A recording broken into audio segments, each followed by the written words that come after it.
पति ने ऐसा क्या कहा कि पत्नी के मन में पति के प्रति और श्रद्धा बढ़ गई। यह एक कहानी बहुत ही पौराणिक है, मगर असली कहानी है। उम्मीद है आप लोगों को बहुत पसंद आएगी। गांव में एक परिवार रहता था। परिवार में पति पत्नी व उनके 2 बच्चे रहते थे। परिवार में किसी प्रकार की कोई कमी नहीं थी। पढ़े लिखे पति पत्नी, समझदार बच्चे व पति पत्नी दोनों धार्मिक स्वभाव के थे।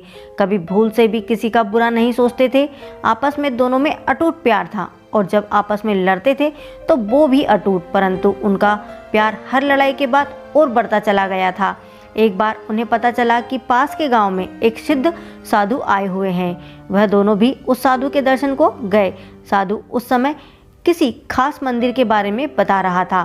साधु कह रहा था कि कुछ दूरी पर एक बहुत ही प्राचीन शिव मंदिर है। वहां पर एक हजारों साल पुराना पीपल का पेड़ है। जो भी पति पत्नी वहां जाकर उस पीपल के पेड़ का पत्ता तोड़कर उस पर अपना व अपनी पत्नी का नाम लाल सिंदूर से लिखकर पास की नदी में भगवान शिव का ध्यान करते हुए सच्चे मन से नदी में बहाएगा, निश्चित रूप से वे अगले जन्म में फिर से एक दूसरे का साथ प्राप्त करेंगे। वह दोनों पति पत्नी उस मंदिर में गए। दोनों ने पीपल का पत्ता तोड़ा और थोड़ी देर के बाद नदी में बहा दिया और घर वापस आ गए। घर आकर पता चला कि पत्नी ने तो नाम लिखे थे, पर पति ने पत्ता बिना नाम लिखे ही बहा दिया था। पत्नी ने पति से पूछा कि आपने ऐसा क्यों किया?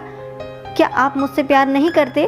मैंने तो अगले जन्म में भी आपको ही मांगा है, पर आपने नहीं। इस पर पति ने जो जवाब दिया, उसे सुनकर पत्नी का मन अपने पति के प्रति श्रद्धा से भर गया। वो एक अलग बात है कि उसने जाहिर नहीं किया कि उसका पति उसे सच्चे मन से प्यार करता है। यह बात उसे समझ आ गई थी। पति ने कहा कि जब भी तुम पूरे सच्चे मन से मेरे साथ अति की सच्ची लड़ाई करती हो, खूब चिल्लाती थी, पूरी दुनिया पूरे मन से हमारी लड़ाई का लुत्फ उठाती थी और इस तरह हमारी सैकड़ों बार लड़ाई हुई। हर बार लगा कि बस इसके बाद हम एक साथ नहीं रह सकते, मगर धीरे धीरे सब नॉर्मल हो जाता। तुम्हें हमेशा लगता कि तुम बिल्कुल ठीक हो और मैं एक अधर्मी इंसान हूँ, मैं गलत हूँ, और यही सब बिल्कुल इसी तरह मुझे भी महसूस होता। लेकिन इन सारी लड़ाइयों में जो कि हर घर में होती है, पर तुम्हें लगता कि सिर्फ हमारी ही होती है। जो बेइज्जती होती है वो मेरे बाप की होती है, जो बात शायद तुम वक्त से पहले ना समझ पाओ। और जब तुम मुझसे ये कहती कि मेरी ज़िंदगी बर्बाद कर दी, तो मैं नहीं चाहता कि अगर तुम सही हो तो मैं तुम्हें दुख देने के लिए अगले जन्म में भी फिर से तुम्हारे दुखों का कारण बनूं। बाकी तुमने तो मुझे मांग ही लिया है, तो अपनी अपनी ईमानदारी के साथ हम बाकी के फैसले उस रब पर छोड़ देते हैं।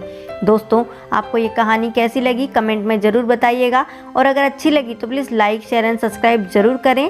जय हिंद, जय भारत। फिर मिलेंगे अगली कहानी के साथ दोस्तों। वंदे मातरम।